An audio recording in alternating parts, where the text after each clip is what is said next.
Good evening. Welcome to the 2012 Horace M. Albright Lecture in Conservation. I'm Keith Gillis, Dean of the College of Natural Resources and a professor of forest economics here at Berkeley.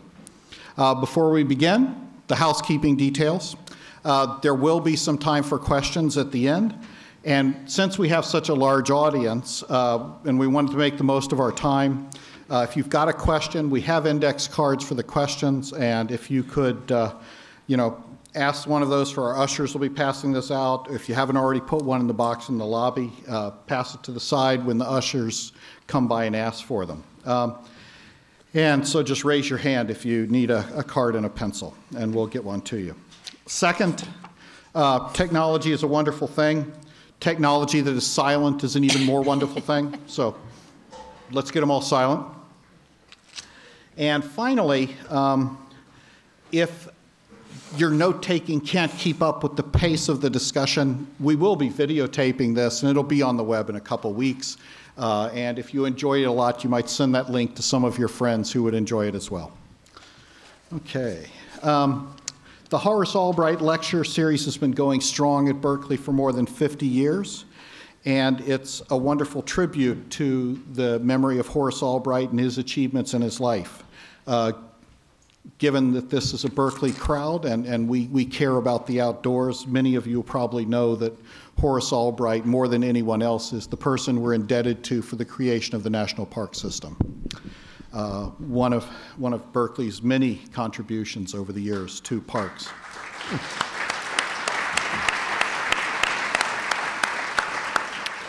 I think we've got a really interesting program for you this evening, and I have to give credit to C. Silverstein, sitting in the front row, for the idea, because he grabbed me as I was coming back from my every 3-hour coffee fix at Free Speech and said, "Keith, you need to do one of these on the Farm Bill." And I said, "That's a good idea." And so we're here tonight thanks to that suggestion.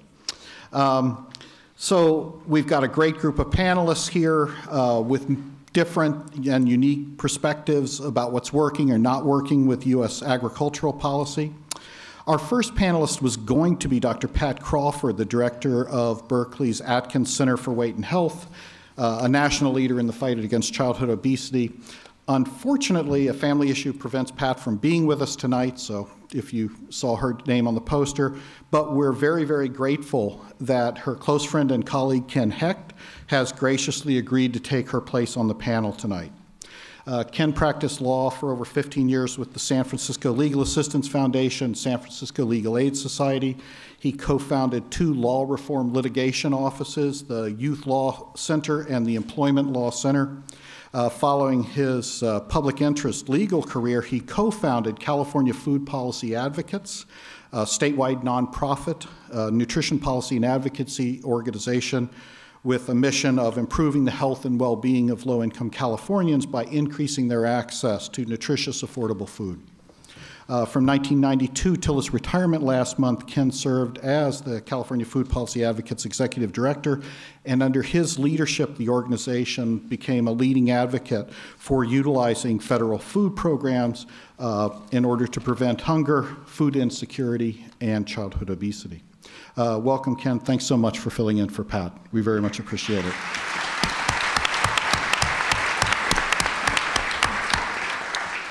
Michael Pollan probably needs no introduction for many of you. He's the author of several New York Times bestsellers and Food Rules, An Eater's Manual, In Defense of Food, An Eater's Manifesto, The Botany of Desire, The Omnivore's Dilemma, A Natural History of 4 Meals.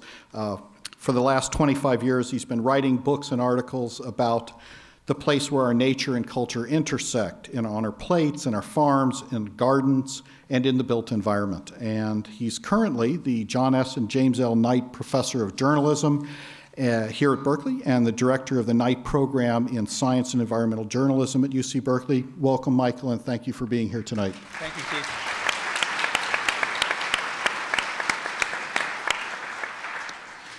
Karen Ross is the Secretary of the California Department of Food and Agriculture. She was appointed to that position by Governor Jerry Brown in January of 2011. Secretary Ross has deep roots in the agricultural community. She's held a number of prominent leadership positions both in California and in the nation's capital. Prior to her appointment here in California, most recently, Secretary Ross was Chief of Staff to the U.S. Secretary of Agriculture, Tom Vilsack. Before that, she served for more than 13 years as the president of the California Association of Wine Grape Growers. She grew up as a 4-H kid in western Nebraska, where she and her husband still own 800 acres of the family farm, where her younger brother, a fourth-generation farmer, grows dryland wheat, sunflowers, feed grains, and cattle. Welcome, Karen. Glad you could be here tonight.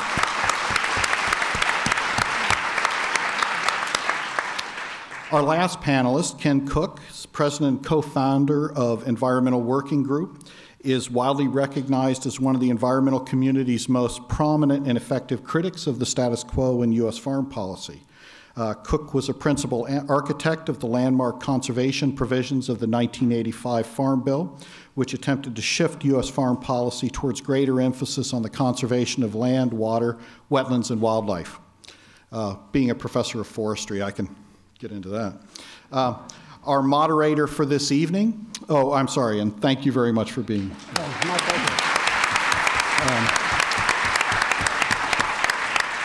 pleasure. Our moderator for this evening will be Professor Gordon Rausser of the Department of Agricultural and Resource Economics.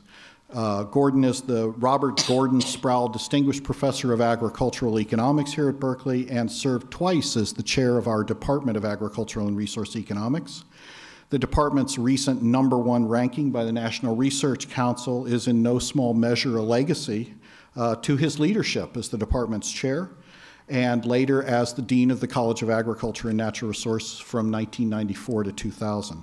He's made very important contributions to the literature in the areas of development and agricultural economics, plant biotechnology, renewable energy, commodities market functioning, and many other areas. He has also served as the chief economist for the U.S. Agency for International Development and was a senior economist on President Reagan's Council of Economic Advisors. Gordon, thank you so much for agreeing to serve as the moderator for this exchange. Please, as I give the podium to Gordon, give a warm welcome to all of our speakers and our moderator.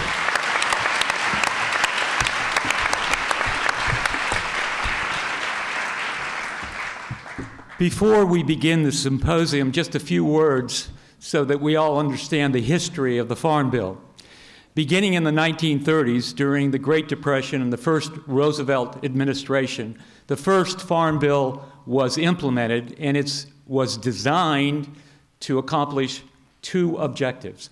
One, to raise commodity prices, and second, to raise incomes for farmers throughout the United States.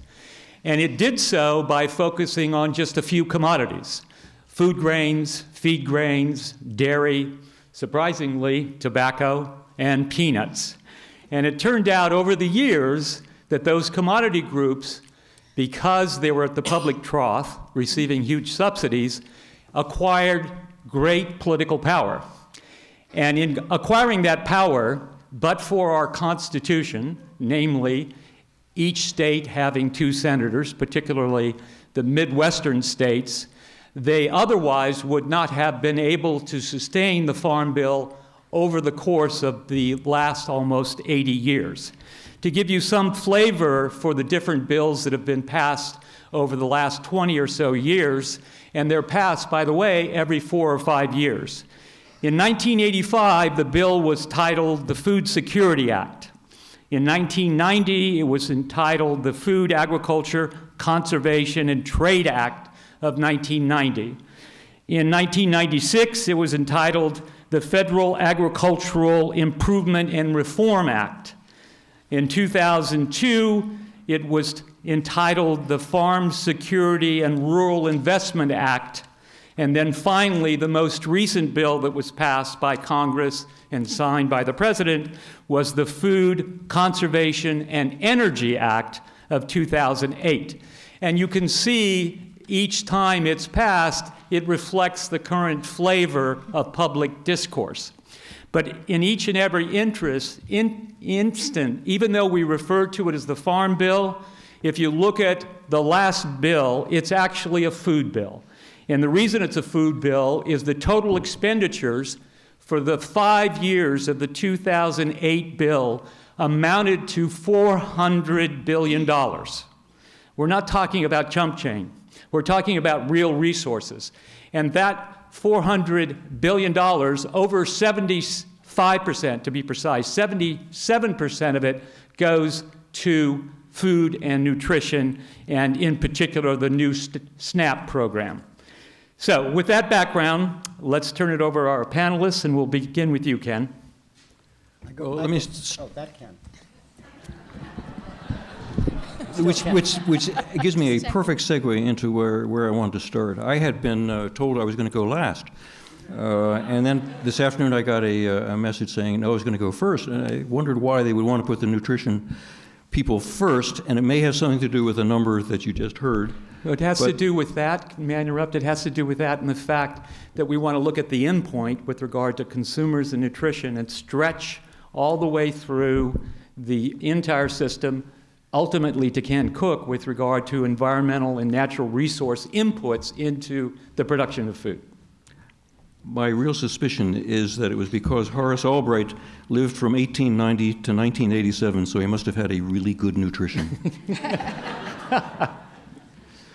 I did want also to say a word about Pat Crawford, for whom I'm really happy to pinch hit.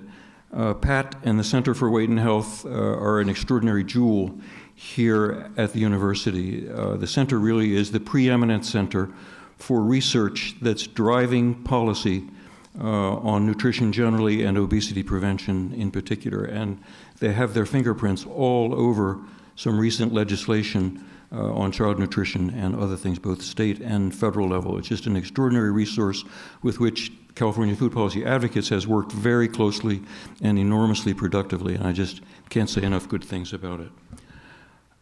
I want to briefly describe the SNAP program and then give you 4 reasons why it deserves to be preserved, protected, and expanded.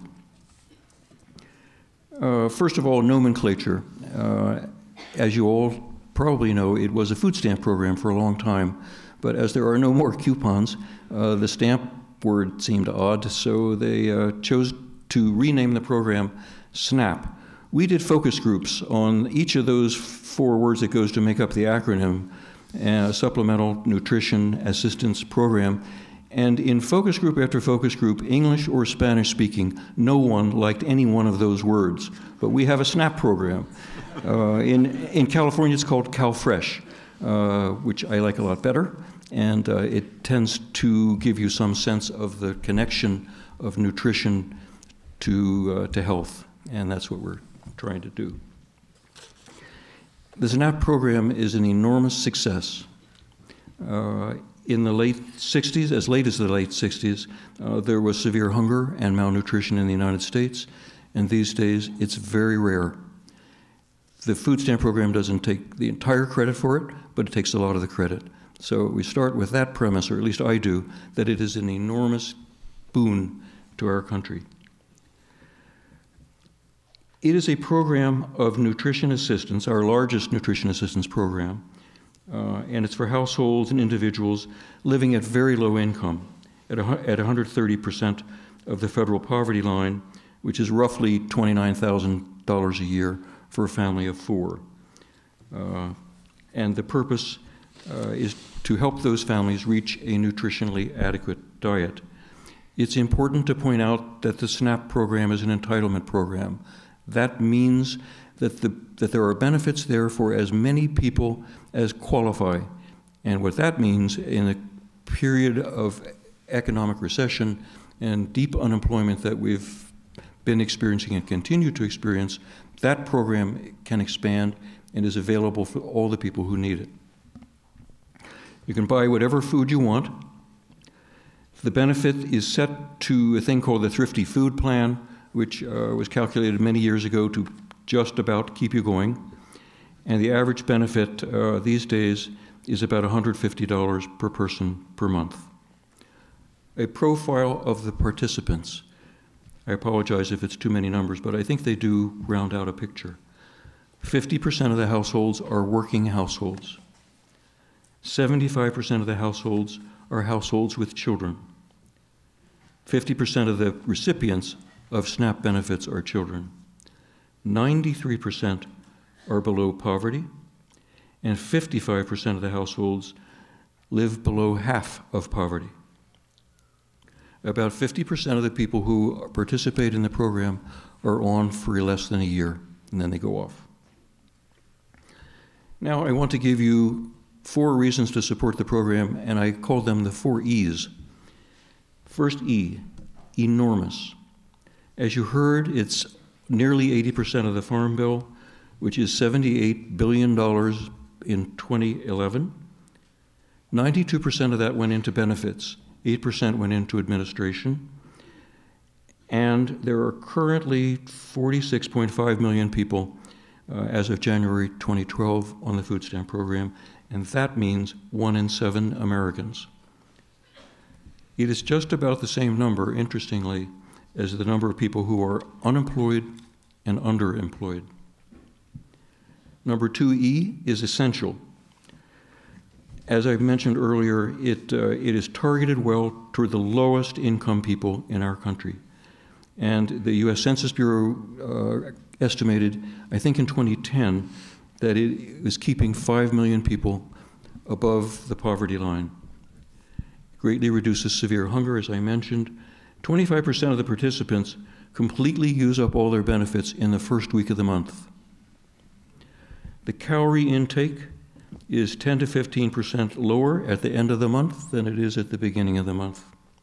And a very interesting study that Peter Orzag just mentioned a couple days ago in the Bloomberg, whatever that's called, system. You would know what that's called, that Bloomberg thing. Bloomberg News. Thank you.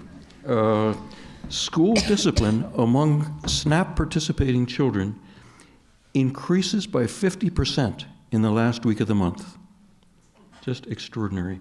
And he attributes it, although the study really didn't go into attribution, to either simply less food or additional stress in the household.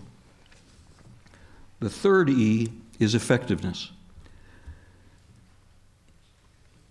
There are 1.3 million children who are getting enough to eat because of this program. That is to say that it avoids all those consequences of food insecurity that we all know about. Lack of adequate nutrition, lack of adequate health, lack of academic opportunity and performance, lack of social development. At the same time, it helps people to avoid the consequences of obesity. As we all know, a growing population in this country and around the world. And the obesity-related disease that nutrition is helping to prevent is currently calculated at $147 billion per year nationally. The program, as I mentioned earlier, is counter-cyclical, and that means that the program helps not only the people who are participating, but the rest of the people in the community. There is a USDA estimate that $1 of benefits translates into $1.79 of economic activity for our communities. And at the same time, program errors are at an all-time low, less than 2%. The fourth E, which is a stretch, is improve. I just want to make sure you're listening. And I would start the improving part with what we always hear, but I think is important. Do no harm. The program is working. It's working for people who desperately need it. It's the largest element of the social safety net in this country, and we can't afford to jeopardize it. There was a proposal to the super committee, if you remember back before the end of 2011, I guess, to chop $4 billion off of the SNAP program. But no matter how you calculate it, it's either going to reduce benefits or it's going to reduce the number of participants, and that ain't a good thing. The ways in which the program could be improved, I think, in addition to expanding participation, there are only about 2/3 of the people in the country who are eligible or are participating, and in California, it's roughly 50%. So there are an enormous number of people who need the program who aren't receiving the benefits of it. Some of those reasons can be fixed. It would be simple to tie application to the Affordable Care Act programs to the nutrition programs. There's no reason why those two shouldn't be hooked, and so that someone who's going to have to apply for medical insurance is also going to get nutrition insurance. There are simplifications that can occur in the process of applying and of retaining benefits, and those would not be difficult these days. More importantly, I think the program needs to promote its connection to nutrition and health. We are eager, therefore, for the program to be as closely tied to the Affordable Care Act as possible, and to capitalize on all of the money that's available for nutrition as a prevention device. There couldn't be a better one in terms of medical care. Finally, I would mention that there is a small element in the Farm Bill for fresh fruit and vegetable snack program at school, which is working very well. Peter Orszag mentioned that in terms of talking about violence at school, that the violence did not increase anywhere near as it did without the fresh fruit and vegetable program in the schools that had that program. So if kids could just get a snack of something decent to eat in the afternoon, all kinds of good things happen.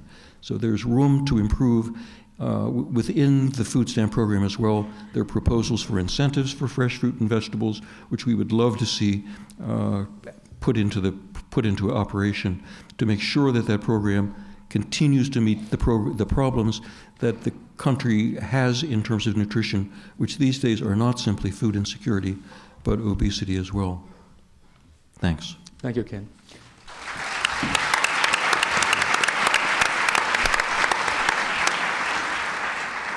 Michael, the floor is yours. Thank you very much. There are two ways, it seems to me, to think about the Farm Bill, which really are, I mean, going beyond SNAP to the full range. It really is the rules of the game of the American food system. And rules are very important. They dictate outcomes. And so there's a Washington way of looking at the Farm Bill where it's very easy to get lost in the weeds. There are people here who know a lot about the Farm Bill. I venture to say they don't know everything about the Farm Bill. There are parts of it they don't understand. It's really complex. And there are people who know a lot more about it than I do, certainly, which is why I'm going to look at it in a slightly different way, not a Washington way, a Martian's way of looking at the Farm Bill. What would a Martian make of this piece of legislation? Or this food system, for that matter. And I would argue the Farm Bill needs such a perspective because it doesn't have any perspective now. It's just this big contraption with parts, some of which make sense, some of which make no sense, but very few refer to any set of clear public objectives or goals. So I want to talk about a big idea, and maybe later we can talk about some smaller ideas. A Martian's way of telling the story of the US food system is that these earthlings in the late 20th century dramatically changed their diet. They went from eating the products of sunlight produced by photosynthesis to eating the products of fossil fuel. And you can kind of prove this with a simple statistic. Before 1940, a single calorie of fossil fuel energy, and remember a calorie is just a measurement of energy. It can be in your diet, it can be in your car. 1 calorie of fossil fuel energy introduced into a farming system produced 2.3 calories of food energy, a net gain of 1.3 calories. That is the free lunch of photosynthesis.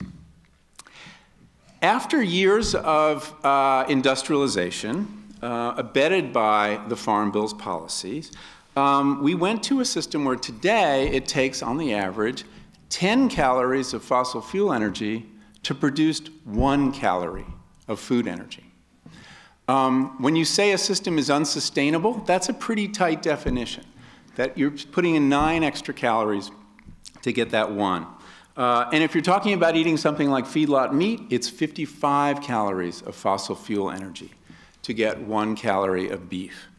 How did that happen? Well, it's too long a story really to go into here in great detail, but as we industrialized our agriculture, and that was driven by the desire to increase yields at all costs, we basically replaced solar energy with fossil fuel in the form of fertilizers, in the form of pesticides, in the form of farm equipment.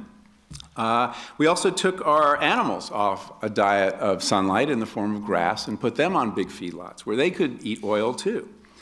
Now, this system of eating oil works really well by certain measures. You can produce a lot of food this way. And we got to a point with the industrialization of agriculture where a single farmer could feed 148 Americans. Great achievement. These are the most productive humans who have ever lived. But as we know, it has costs. The food system, based on oil, consumes more fossil fuel than any other use except cars. It contributes hugely to greenhouse gases, between 20 and 30%, which is sort of what you'd expect from a race of oil eaters. And the sort of food you can make from oil, as you might guess, tends to be unhealthy. What you can make a lot of are these commodity crops that, as Gordon told us, are the principal recipients of our subsidies. Lots of corn and soy and wheat and rice. The corn and soy in particular are what we turn into fast food and processed food. Corn and soy are the building blocks of fast food. The corn becomes the high fructose corn syrup and the feed for the animals. The soy becomes the hydrogenated oil in which the French fries are fried and also feed for the animals. It is the reason, and the Farm Bill and the rules of the Farm Bill are implicated in this, that the least healthy calories in the supermarket are the cheapest, and that the healthiest calories, things like fresh fruit and produce, are much more expensive. This oil diet has contributed to obesity and diabetes, and in fact is bankrupting our healthcare system. The food system, when you hear the terms healthcare crisis or healthcare cost crisis, what you need to hear is crisis of the food system. Because 3/4 of the money we spend to treat healthcare, treat disease, goes to treating chronic diseases, preventable chronic diseases. And though not all of them are linked to diet, most of them are. What kills us today, by and large, are chronic diseases linked to the diet. So these cheap food policies, the effort to basically turn oil into food and give us lots of quantity, has succeeded beyond our wildest dreams. And our farmers gave us what we wanted when that was what we wanted, lots of cheap food. They obliged brilliantly. They innovated.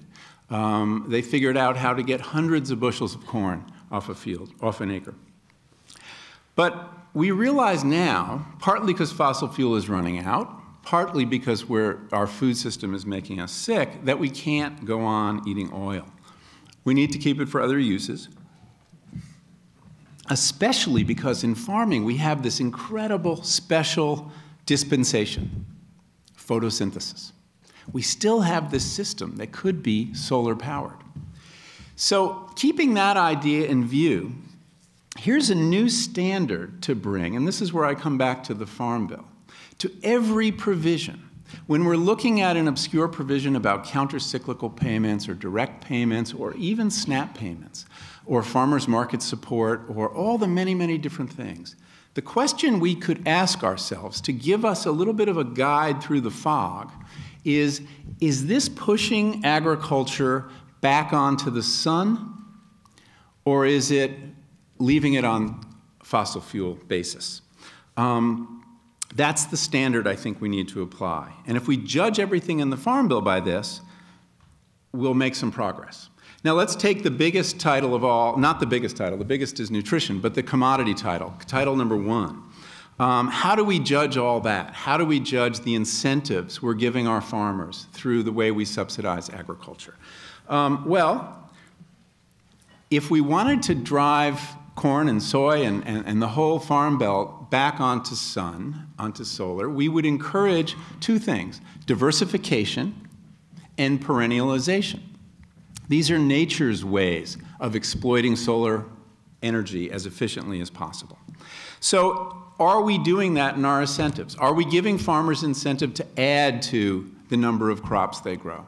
Because to the extent we diversify our farms, we need less pesticide, less fertilizer, and we start producing more actual food that people can eat. Because a lot of what we're subsidizing is not exactly food. It's food for our cars in the form of ethanol, and it's food for our animals in the form of feed grains. So that's a very big move. How many different crops, how many perennials you can introduce. And these are not, I'm not talking about diverse farms that are really tiny necessarily. I mean, I'm not talking about the image of a CSA farm in California or New England. I'm talking about big Midwestern farms. And I'll give you one example of how you could create incentives that would give you a very different model. In Argentina today, there are very large farms, larger than most farms in America, up to 15,000 acres, that are highly diverse, where they put cattle on grass, grazing on perennial grasses for 5 years, and then they plow those fields and plant grain. And they can grow grain for 3 years without any nitrogen fertilizer, because the cattle have built up such fertility in the land. Not only that, when they switch over to grain, and they do 3 different grains for 3 years, they find that they don't need any herbicides, because the weeds that can live in a perennial pasture cannot live in row crops, and vice versa. So you see, that is a large-scale way to take the sun and drive the system and force fossil fuel out. Plus, you end up with, you know, wonderful grass-fed beef, and you've essentially created lots of food from sunlight. And we need to move our research agenda toward solar-powered agriculture. We also need to build regional food systems that will exploit solar energy to the extent possible. And I also think we need to support solar farming, which is to say diversified farming, by stimulating demand for its diverse products. Because if we're going to diversify our farms, we need to diversify our diets. And there are many ways to do that, one of which I would propose, and maybe we can talk about it later, is we should seriously consider, and I'll stop here because I'm running out of time, a federal definition of food, which is a more radical idea than it sounds, because there are many things we're supporting that are not food, and that goes for the SNAP program as well. So, for example, should we define candy and soda as food for the purposes of a nutrition program? I think that's something we need to look at. And I know it's a very controversial idea, but very, very important to be considered. We taxpayers support farmers to the tune of tens of billions of dollars, and we have done so since the Depression, and I think we should continue to do so. But we need to ask farmers for something in return for their support. We need them to help us with the great national project of dealing with this public health crisis we have around food and dealing with this environmental crisis we have, too. They have the tools, they have the access to the solar energy to do this. And I think that there is, in the same way they obliged us and gave us an abundance of cheap calories, now that what we're after is nutrition, now that what we're after is real food, we can create a set of incentives in the Farm Bill that will take us down that path. And if we just work on that piece, solarizing the system, I think you'll see the other things will follow, the environmental benefits and the health benefits. Thank you.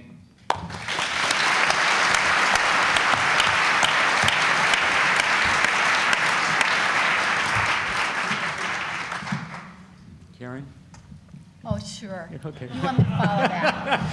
We're ready when you I'm are. from government, and I'm here to help in a very incremental kind of way. And I'm also somewhat intimidated because there are experts here, and several of them are my very good friends. One is Ann Veneman, former USDA Secretary and Secretary of Agriculture in California, who is here, as well as Rich Rominger, who is a former Secretary of Agriculture in California and Deputy Secretary at USDA, and my good friend Glenda Humiston, who has a great job. She is with Rural Development, USDA, here in California. So she has the money and is doing awesome things to create some of the very systems you're talking about. So, not that I'm intimidated or anything, following the great author to talk about the Farm Bill. And now you all know, because I'm very open and honest and transparent, that I'm from Western Nebraska. You heard the kind of crops that we grow. But I'm not going to go there because I think it's also important to look at the Farm Bill and California's role in the Farm Bill, because historically we haven't always been the loudest voice. Yes, we do have program crops here, and the specialty crop sector of agriculture tended to sit on the sidelines and watch it, and probably in the last 15 years started taking a much more active role. And that's a good thing. And part of it is because we saw the health nutrition desires being expressed, and that seemed like it was a good thing to do. But it was also because of parts of the Farm Bill that are very obscure, and why should you care? But things like, we are the port to 40% of the goods that go to other states in this country, which means the introduction of invasive species, plant and animal diseases. We are very vulnerable, and so our partnership with the federal government, which is funded through the Farm Bill, was something that's very important. And our perennial crops, which are huge capital investments that are there for 25, 30, 40 years, are very susceptible to that. So I know that from my time working for a United States Senator in Nebraska to then coming to California, where Farm Bill really didn't enter a lot of the discussions, has changed significantly in 25 years. And it's a good thing that it has, because what's on the new USDA dinner plate? It's what we do here. Fruits, vegetables, tree nuts, lean animal and dairy proteins, whole grains. I am from the wine industry. A glass of wine should go with that, but I'm not trying to get it into the school lunch program.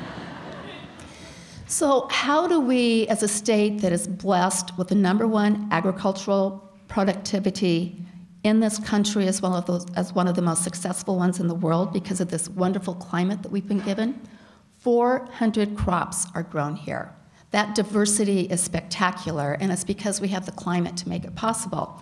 We also have the soils, and we have the innovative people, and we've had the benefit of the research and extension of research results to continually stimulate that kind of innovation to be productive. We also, I would suggest, because the vast majority of our crops are not part of the Farm Bill, we've been very market-driven. And so our farmers have tended to react fairly quickly to what the market signals are, sometimes in a very painful kind of way. So that's the setting of how do you, as secretary of this fabulous state, diversity, 400 crops, 800 commodity groups, bring them all together and also reach out to all the stakeholders that have an investment in the Farm Bill and may not even know that. So what we did was go through this fast-paced process that Undersecretary Sandy Schubert headed for us. We met with over 80 stakeholder groups in a 4-month period last year when we had that freaky exercise where people thought there was going to be a Farm Bill in 4 months without torturous hearings. Yeah. So we met with over 80 stakeholder groups. We did 5 listening sessions up and down the state. We took that information and focused our efforts on all the things that we had in common, that there's always going to be outliers, but that if we could focus on all the things that we'd have in common, we might have a chance of getting our large congressional delegation on one page. Now that's a pipe dream in this Washington atmosphere, which I'm going to leave completely to my good friend Ken Cook to explain to you. But that's our goal. California delegation could make a difference on a lot of these kinds of things. So I'm just going to run through very quickly for you what came out of that process with very diverse stakeholder input. And then we collaborated with the Secretaries of Health and Human Services, the Environmental Protection Agency, Resources Agency, and ourselves to come up with an administration position on the Farm Bill. Obviously, food access, health and nutrition, especially in these times, especially when it's the most vulnerable of our population, children, the elderly, sadly, military families and veterans. You know, we have to continue that. So it's about getting the calories they need to sustain themselves and improving the nutrition that's being offered to have them thrive and achieve their potential. So access was obviously a strong theme from all of the groups that we met with.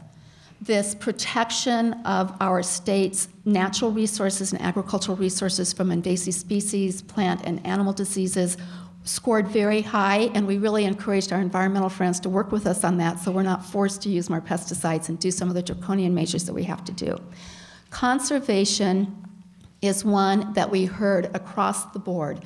Conservation practices that we share as a public the cost for the farmers to do, we have measurable results by targeting conservation dollars on very unique and specific California environmental challenges. One example is money that's targeted through the EQIP program, which Ken will explain to you, which helped us on air quality issues in the Central Valley. On any given day, you know, the good news of California is we're spectacular and have this wonderful atmosphere. The bad news is on any given day, either the Central Valley or the LA Basin has the nation's worst air quality. And so there's a program to share the cost of swapping out engines. It has reduced in a 4-year period nitrous oxide emissions by 5.5 tons, which is the equivalent of taking 408,000 vehicles off the road. There is an investment by the public shared with the growers who have to put up the equal cost of that and getting a measurable environmental outcome. The wildlife habitat and some of the conservation programs on working landscapes has created the equivalent of 71 miles of hedgerows in the state, which is now habitat for over 1,500 species of pollinators and wildlife. We have improved water use efficiency by 25% on over 200 billion gallons of water that's used for irrigation. These are measurable outcomes, and there's a strong desire to maintain the funding for that and increase it. Research, probably now more than ever, has risen as a priority because we know that there are 7 billion people on the globe today, rapidly growing to 9 billion people by the year 2050. We have to nearly double agricultural production of food to feed that population. We already have 1 billion people a day that don't have enough to eat. So research is how we're going to produce that food on a smaller environmental footprint. Research scored very high. One thing that we were able to achieve in the 2008 Farm Bill by working together in a coalition of agricultural groups, conservation groups, and food access groups was create a specialty crop title that creates specialty block grant programs, which we've been able to use for a lot of local needs, as well as specialty crop research, organic research, and really raise on the radar screen the need to build local regional food systems. One of the areas that seldom gets the attention that it needs, but I really commend Secretary Vilsack for making it the challenge of this Farm Bill. And he did this 2 years ago to the Senate Agriculture Committee. And he said, if our farm policy is really working, why do we have the poverty rates that we have in our rural areas?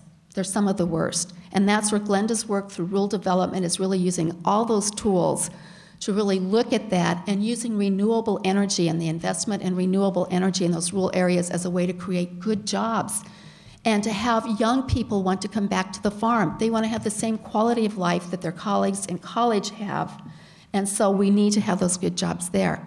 But his challenge was we need 100,000 new farmers. We all have heard the statistics of the aging farmer force. And unfortunately, for the last 25, 30 years, because we were so productive and you all as consumers were less interested in this silent delivery of choice and abundance and affordable prices in the marketplace, people haven't wanted to come back to farm. So now, I just saw a statistic today, for every 5 farmers that are over the age of 60, there's 1 farmer that's 25. I'm happy to say in California those demographics are changing, but it is truly one of the best and most important challenges facing us now. How do we recruit the farmers and the ranchers? How do we make sure that food production and processing and delivery in our local systems is creating the economic good that we know is possible? And those are where some of the priorities for California have fallen out. And we were very pleased with the collaboration across cabinet. I'm looking at Sandy right now. She did a terrific job. She used to work for Ken. What can I say? So those are some of the priorities, and I hope that I've interjected some of the other titles of the Farm Bill that oftentimes get overlooked, but they all create a package of how do we keep farmers and ranchers on the land and create a safety net to ensure that they do that. How do we do it in the most environmentally sustainable way? And how do we ensure access for all of our citizens to healthy, nutritious food? So thank you.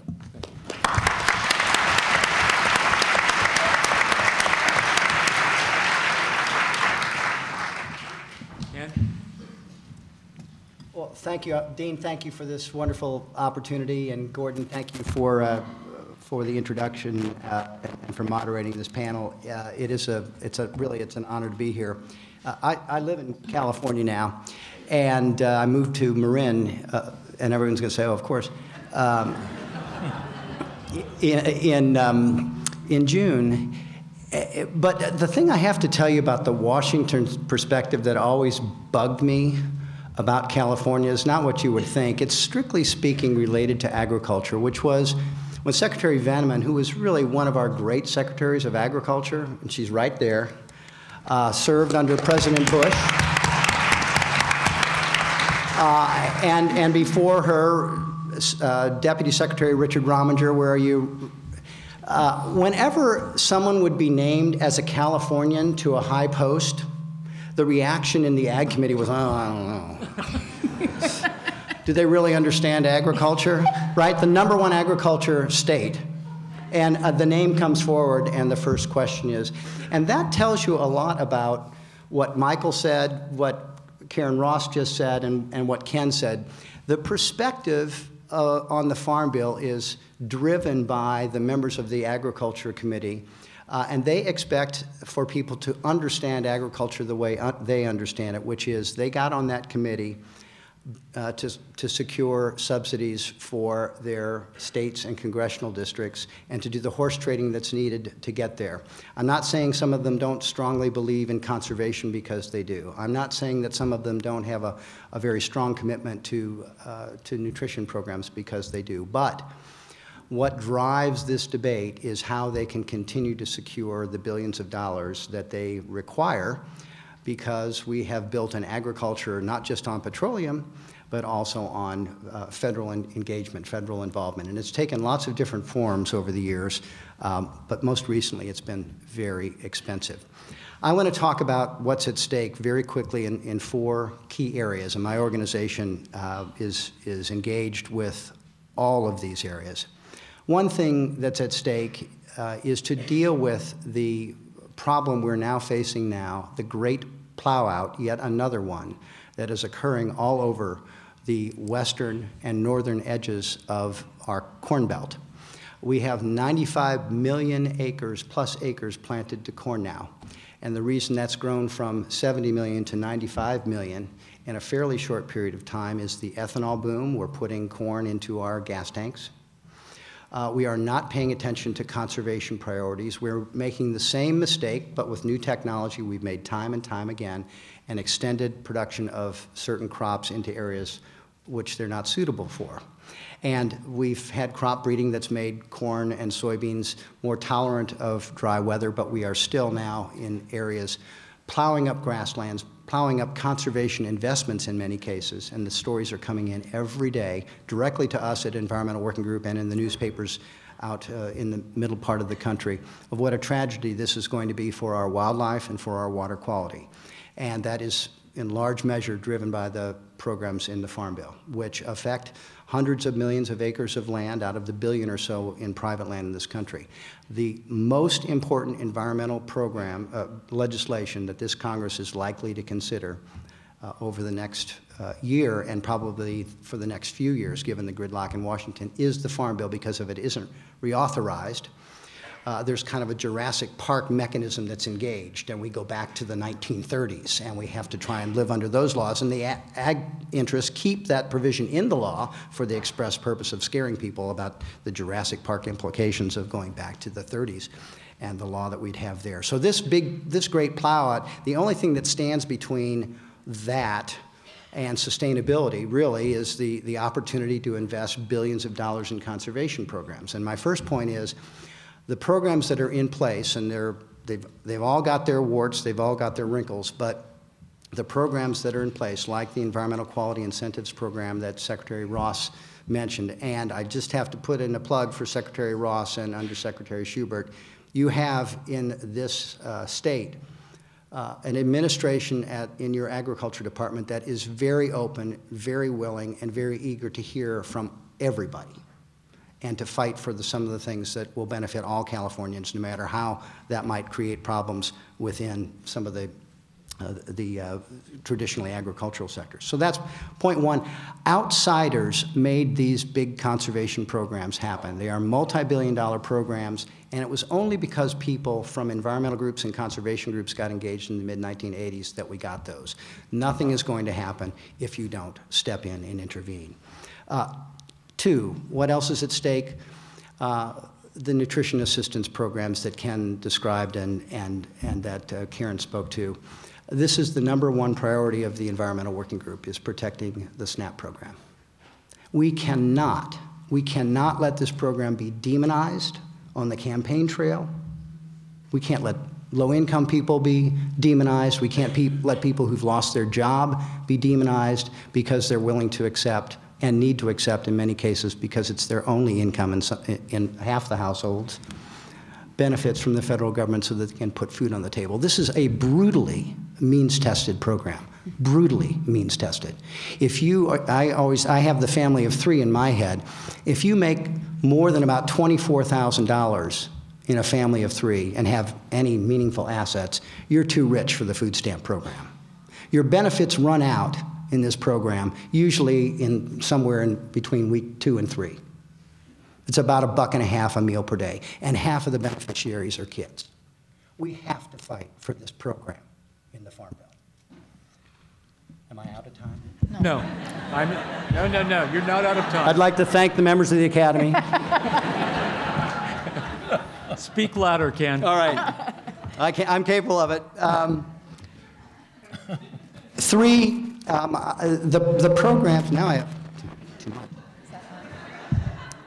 We're strongly supporting programs that will protect the very minimal so far and fledgling programs to try and inject healthy eating into the Farm Bill as a legitimate concern of public policy. Let me just give you one example because it was referenced before. The fruit and vegetable snack program. Now I sound like the Wizard of Oz. This is a program that when they did the pilot studies of introducing fruit and vegetable snacks, this is not a big part of your meal, just a snack in the morning and in the afternoon or make it available during the day. They piloted all 3. Some kids in these programs had never seen a pear before. The evaluators came back. They'd never seen kiwi fruit. They'd never seen pineapple. They had no experience with fresh fruit or celery or carrots. This is written in the evaluations in these schools. Now, you mean to tell me that the richest country in the world, with all of the health-related problems that Michael spoke to so eloquently, can't afford to take a chance and hook kids on fruits and vegetables when they're in school? We should be spending billions of dollars on this program. Billions. It's outrageous. And then I want to get so we're working on that, and I hope we'll get to chat about that some more. And then reform of our subsidy system. We have spent $250 billion since 1995 on farm subsidies, crop insurance, disaster payments, and conservation. Better than $250 billion. Now, I'm not going to suggest for one moment that this in any way resembles welfare, because that would be manifestly unfair to welfare. And it's not a buyout either, because buyouts are repaid. Welfare is means tested. It's usually for a temporary period, and it's for the least among us economically, the ones most challenged. And bailouts are repaid, mostly. This $260 billion is gone. Now, that's not including the food stamp monies that we spent. That's just the money we've spent in agriculture. And if you went to the Environmental Working Group's website, ewg.org, you can see who got each and every one of those $260 billion, because we filed Freedom of Information Act requests and found out the names of all the subsidy recipients, and we posted them online. Now, when you look at that, the first question that comes to most people's mind is, this does not look like the investment portfolio I would have picked in my food and farm system if I'd been asked. I'd invest in something that looks very, very different. One cotton farmer in 2004 received $2 million. If you get $2 million, you hire your own lobbyist, right?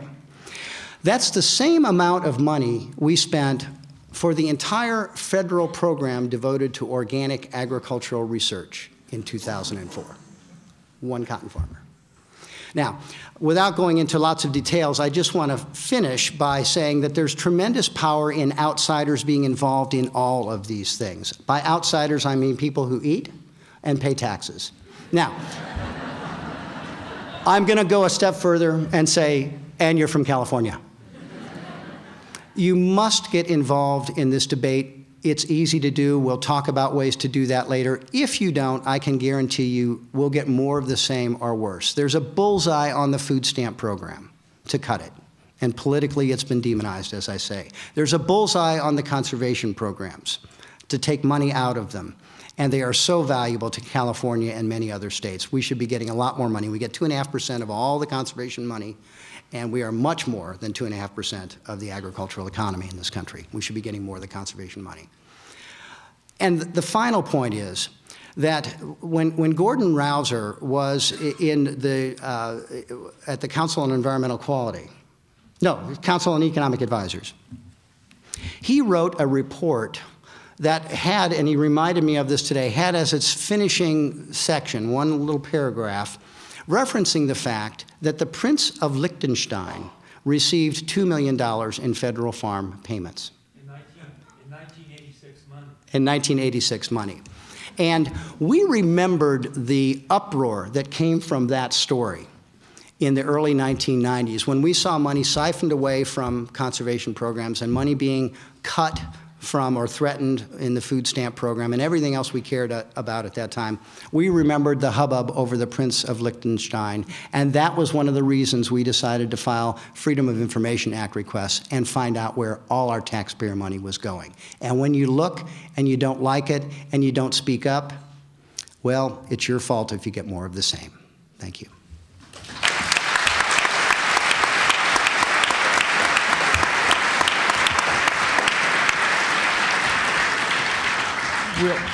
We'll now open it up for questions, but in the meantime, if the panelists have questions for one another, please feel free. I would love to ask the panelists, I thought I was falling into your disease down here with the mic,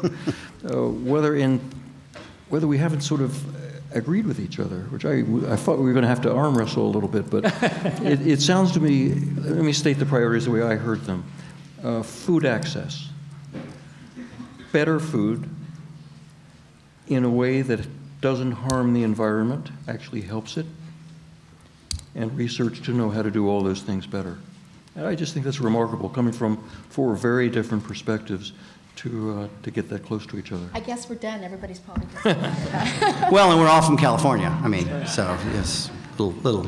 We don't get it, I guess. But you're right. You're exactly right. And you know, when you poll the American public, that's what you find out. That people don't like what we have. They'd like to see some changes. People are very sympathetic and supportive of the need to protect those who depend on food stamps. And I think one of the things that's driving that is that I have never seen, in all the years I've worked on Farm Bill, a consensus that direct payments are gone. Now, what's happening by some of the commodity groups at the national level is that they're not looking at as money to be reinvested in other ways that can serve the public good. Mm-hmm. My friend Stuart Wolf is here tonight, and he said if we put that money into research, think of what we could accomplish. That's not necessarily what's going to happen. It's about how do we create the alternative safety net, revenue insurance, and those are the kinds of things that will get very complex, which lead people into the usual backroom kinds of deals. And so that's one thing that creates this opportunity that could be more transformative, but it's going to take a lot of engagement by a lot of different voices to keep it out where the sunshine can shine. I would just add that this process, to reiterate what Ken said, this process really depends on our passivity to continue. and that this is a very closely held process. It's a very small number of people that are not representative of much more than a few big farm states and in the Midwest, and that they are terrified of the politicization of this issue. Just to raise the profile of the Farm Bill issue will have a dramatic effect. And we have seen we had this episode with pink slime last week. Did you guys hear about pink slime? This shook agribusiness very, very deeply because this thing came out of nowhere. This is an additive in hamburgers made from ammonia-treated waste products, beef waste products. Connective tissue, Mike. Connective tissue, sorry. That is in all the hamburgers, all the ground meat, or was until last week. And by virtue of a very fast bit of social networking, it disappeared, virtually disappeared. And the industry was so upset, in fact, that the Secretary of Agriculture was called out to Iowa to defend the company that makes this stuff. I can't remember of another time a Secretary of Agriculture has played that role for the meat industry. And the governor of Iowa has called for an investigation of the smearing of pink slime. I didn't know you could smear slime, but the it's its best use. The point is that sunlight, as Karen suggested, is very powerful. And some people don't know how to intervene in this issue because it is so damn complicated. And I was talking with someone who works for Ken just a little while ago, and she pointed out that simply calling your representative and say you want more healthy food, you want more environmentally sustainable food is all you need to do. All you need to do. It's just the fact that if the perception takes hold in Washington that people are paying attention, the same old will not survive. Michael, can I add something? Because transparency in the food system, I think, is what people are yearning for. And quite truthfully, our farmers would love to reconnect with consumers. We have gotten so far apart. And what a shame to have farmers and eaters so far apart. But for the last 40 years with, parents raise their children. I was one of them, go to college and go do something else. I can't recommend this necessarily. So what happened? The silent number of farmers did exactly what the signals were to them to do. They are so productive and they are very innovative and they've delivered safe, abundant choices in the market. And now we get to engage in what the trade-offs are. You talked about trade-offs. That's a good thing. People want to know, why is this dozen of eggs $1.50 and this dozen's $8.50? Well, one was with this set of practices. You don't have to apologize about that. Just explain it so people understand what they're buying and can make that choice. And I think we all care very much about preserving choice for the consumers, which also creates choice for the farmers and how they want to farm. Yeah, I couldn't agree more. I think farmers are very eager to partake in this new marketplace.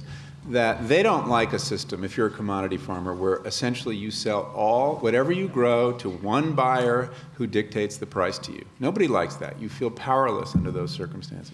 And they see this new marketplace opening up to connect directly with consumers. And more money stays on the, comes to the farm when that happens. So I think there is an opportunity to bring farmers into this conversation, and we're seeing it. Even the Farm Bureau yesterday issued this fascinating little study saying that direct, what they're calling retail agriculture, farmers selling directly to retailers, is up to $7 billion. And they realize, wow, this is a serious category. Maybe we should support this kind of thing. And it's not even by geography. Because of the internet, this is farmers any place being able to have that connection to tell their story and create identity so that it also plays into trade and export markets. One of the nice developments in the school nutrition programs, which are not part of the Farm Bill, is the growth of farm to school, farm to preschool, farm to college, and part of that is to get healthier food, part of it is to cut down on transportation and all of those problems, but part of it is just to connect kids to farms, and it works wonderfully. Right. I think it's important also to keep in mind, focusing on the political power elite. The nutrition program wouldn't be there but for the agricultural interests in the Midwest wanting it to be there. Why did they want it to be there? The U.S. government was carrying huge public stocks, and they had to increase demand to eliminate those stocks, or at least have those stocks be purchased through some other channel. Secondly, the conservation program that exists within the bills wouldn't have happened but for Midwest farmers wanting to control the supply. And the most direct way of controlling the supply was controlling the land that was being utilized to produce the crops. So now that they've invited other interest into the bill, they have to deal with how well those other interests are articulated as we go forward. But at the end of the day, the commodity groups, the program crops in particular, and the Midwest elected officials, the Senate in particular, are going to control the agenda for the time being, unless there's a serious effort on the part of society as a whole. Now, one question. There's a number. I've got a huge stack of questions here. The first question, Michael, do you believe in consumer sovereignty? In particular, how do you explain what's happening throughout Asia with regard to, as their incomes increase, they demand higher and higher quality protein through meat consumption in particular? Do I believe in consumer sovereignty? So I don't know exactly how to answer that question. You know, I often say we need to vote with our forks. And that decision, that vote, although we also need to vote with our votes, I think these issues have to be attacked from both sides. And by that I mean that you need to conceive of your purchasing decisions as not a simple matter of your desire as a consumer, but with a full understanding that that choice makes a certain world, leads to certain kinds of production, is a creative decision. And so that when it comes to meat eating, that choice there are many, many different ways to do it. There is first the decision to eat less meat, which is of enormous importance environmentally. But then within meat eating, there is the decision to support this food chain or that food chain. So I think what I always wish for in the consumer is merely to exercise that vote with a very high level of consciousness of the effects, the implications of that decision. I care less where people come out on that decision, whether they're going to eat meat or not eat meat, or eat grass-fed meat or conventional meat, but merely that they be conscious, because it has a huge effect on how we use this world. Ken, a question for you. Can you speak to the debate discussion of the SNAP recipients buying unhealthy processed foods, leading to SNAP becoming a corporate subsidy to big food? I was afraid There's a couple value judgments in that. That's not my question, by the way. I was afraid of that question. Let me give you a lawyer's answer. The answer is yes and no. I am very eager, as is the panel, to see the SNAP program encourage, promote healthier eating. And it was started as an anti-hunger program. It now has more work to do, and the program needs to stay current if it's going to have our support, and it desperately needs our support, as everyone has acknowledged on the panel today. My organization took a very carefully reasoned, I hope correctly, position against imposing limitations on what people could buy with SNAP benefits. And our reasoning was that we thought it was important for the government to be committed, not simply to target the most vulnerable people, but to be committed across the board. Why are there Cokes and Pepsis in vending machines in government buildings? Why are they on military installations when we're hearing that so many people in the military can't fight because they're overweight? You can imagine a whole slew of, a panoply of programs that would commit the government and all of us to being thoughtful, as Michael would say, I guess, on whether or not to drink sodas. And we thought it was not right, we thought it was unfair to target only low-income people. So that was where we came out. It's a tough debate. I think you can talk about it for a long time. I'm not sure one side or the other is right, but that's where we came out. Okay, the next is for you, Karen. Is the Farm Bill the best legislation to house the SNAP under? If not, where? Well, I'm one of those people, I think it is, because it keeps people connected to food comes from farming. And if you had a farm bill done in isolation and a SNAP bill done in isolation, you might have even more serious unintended consequences. So I do believe that the Farm Bill is about how do we have a population of people who are out there growing food and getting it to folks in need and keeping that connection. I think for me, the Farm Bill, but that's because I've been around it way too long, but it does make sense as a whole system, and farming is part of a system. And I think that if you got too disconnected from we need farmers and good policy to keep farmers farming and the tools to do that, then taking SNAP out of that program would be another disconnect that we already have such a strong disconnect between folks now. Okay, fine. Inarticulate answer, but that's Thank how you. I feel. Thank you. This is for you, Ken Cook. By coincidence, the campus is also hosting the Libertarian Republican presidential candidate, Ron Paul, tonight. This begs the following question.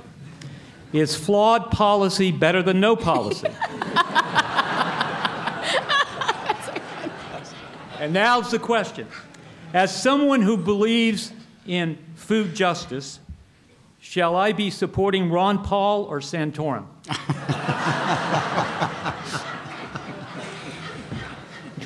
Well, fortunately, I have really struggled with this question myself. And I think they both still have a very good shot at the nomination. And they think that too. And I don't want to say anything that tips the balance.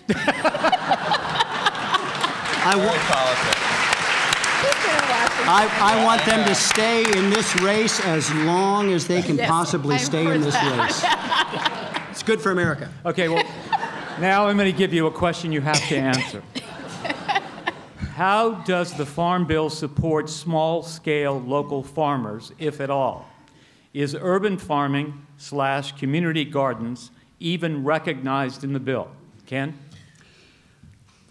There are two parts to that answer. One is these commodity programs pay everybody who grows the program crops, no matter how big you are. So, and there are pretty much no effective limits on the amount of money you can get. So if you look at our database, you'll see checks for $1,000 per year or less, a few $100s in some cases, where someone has a small part of a farm and they'll get a little bit of money. I don't know in every case, no one knows in every case just how vital a few $1,000s might be to a small farmer growing one of the program crops, but the guess is it's not as important as, to their livelihood as their off-farm job that supports their farming habit, as my uncle used to call it. There are some, but 60% of all the farmers in this country get no subsidies. And of the beneficiaries of that $250 billion I mentioned earlier, 70% of that money goes to the top 10%, the largest beneficiaries. So it's very highly concentrated. So the whole thing's skewed, the commodity programs. But there are some programs in the Farm Bill that do provide important support, and we should be investing more in them. It's pennies on the dollar, really. For the most part, farmers who are in urban areas or on the edges of cities and are trying to develop a system that provides food directly to producers, the point that Michael raised, or to consumers, the point that Michael raised, support farmers markets, market that way, maybe even get into small retail, wholesale and retail chains, for a very modest amount of money in support of infrastructure, organic transition funds, which the conservation programs are a major source of support for. For a very modest amount of money, we can help that movement flourish. And again, we're not talking about huge sums, nothing near what we're talking about in the commodity programs. We're looking at proposals now to spend, well, this past year we spent almost $11 billion on crop insurance, and I know none of you have ever heard of crop insurance. You know, when Scalia asked the question in the Supreme Court hearing about whether the government could compel people who were compelled to buy health insurance also compelled them to buy broccoli? You know the question in my mind? I wanted to know if broccoli was covered by crop insurance. It's not. And it's not. But 100 crops are. Crops have better health insurance coverage than people, still. And it's single payer.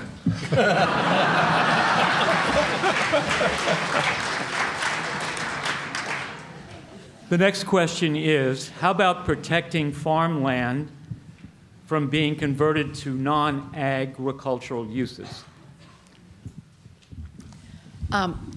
There is a particular program under the conservation title for farm and ranch land protection. It's always a target to take the little bit of money that's there out, and there needs to be more attention paid to that, as well as helping to transition it to make sure that we're helping new and beginning and disadvantaged farmers get started. But it's a very small program, and I'm looking at Rich. It's less than $17 million. I mean, it's such a pittance of. It's a very small amount of money, and it's always attacked. And you know, there's a lot of pressures on these farmers development pressures to sell their land. And I have to say again, let me thank Richard Rominger. Now that I am privileged to live in Marin, two things stand out: just how much agricultural land has been preserved in perpetuity because farmers decided themselves that they wanted to start a land trust that would protect it. And secondly, if you had to guess what percentage of farmland in this country is certified organic, what would your guess be? It's about 0.6%. In Marin, it's 11.5%. So once again, these crazy Californians, what is up with that? It's especially timely right now because of the aging of the population and the land that's being held primarily by the matriarch of the family that will be transitioning to the next generation. And usually of the siblings, if you're lucky, there's one in the family that wants to farm, and they've got 3 or 4 that live all across the country, and the spouses of the children who have fond memories of the farm, spouses are looking at return on investment and where else they could put that money. It could be a sea change in what happens to that land if we don't have more focus on this huge transition that is just about to take place. Let me add just one thing to it. There's another way to attack that problem, of course, and that is provisions in the Farm Bill to support local food systems. And the more you can create opportunities for people to stay in agriculture near metropolitan areas, they're special, a very special case. And there are some very good proposals coming, I think, in the Senate bill. And if you want to look at one take on it, there's a bill introduced by Representative Chellie Pingree of Maine and Sherrod Brown in the Senate that is a very comprehensive and imaginative and powerful set of proposals to support. It's called the Local Farms Food and Jobs Act. And a lot of this is going to get incorporated into the Senate version of the bill, and is really worth fighting for because it will do a lot for organic farmers, for local farmers. And you can go on her website and check it out, Chellie Pingree. And it's only $100 million a year. Now, I think she should have asked for more, but that's, I'm a lobbyist. But I want her to help. But and we'll push for more. But that goes to the point for a modest investment. And this is not not a penny of that money will go directly to any of these small farmers as a payment. It's all supporting infrastructure and support programs and so forth.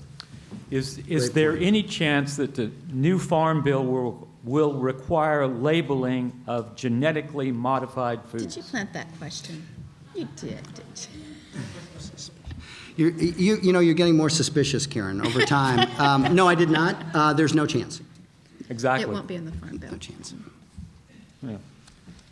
But if that's an issue you're interested in, there is a campaign to compel the FDA to label genetically modified food that has garnered 1 million signatures just in the last couple months.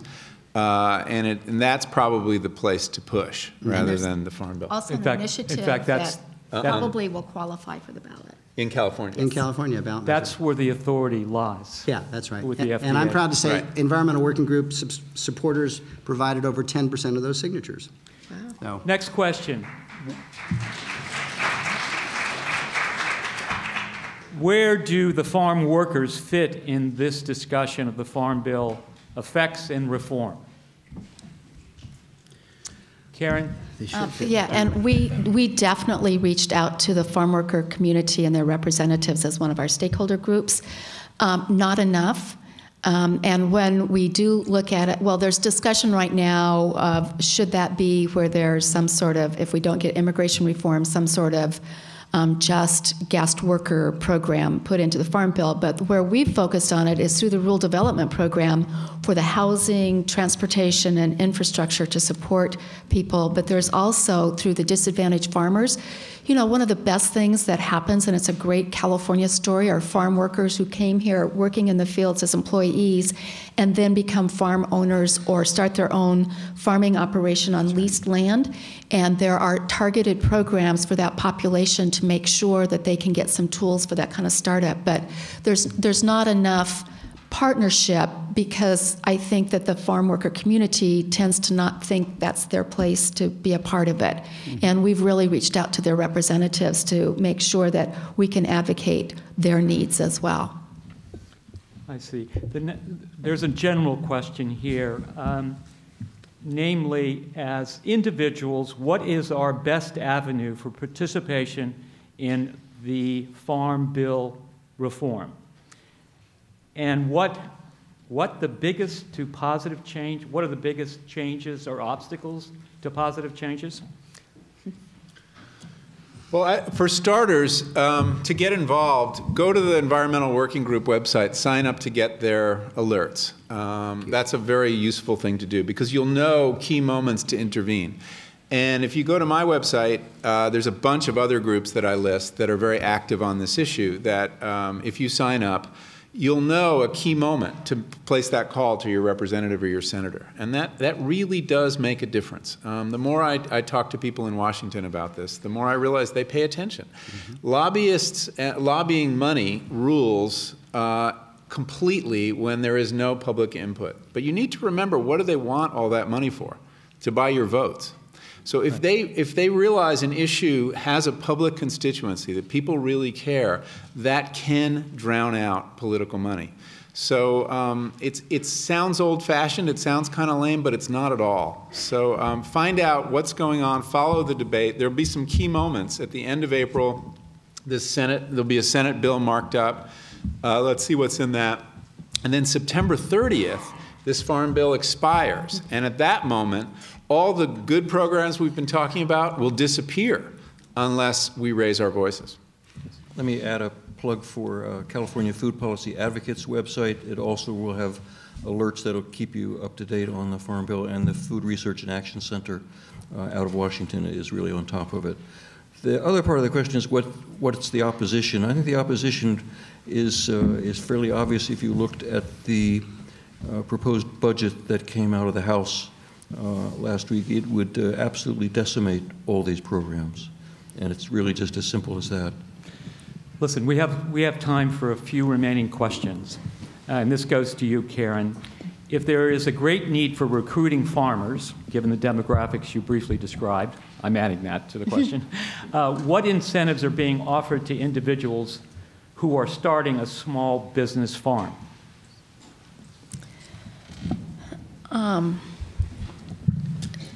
Not enough specifics, although there are a couple programs through the Farm Services Agency for startup savings accounts, and there is actually a program that has not been fully utilized to work with an aging farmer who wants to do a transition to a young farmer as isolated examples.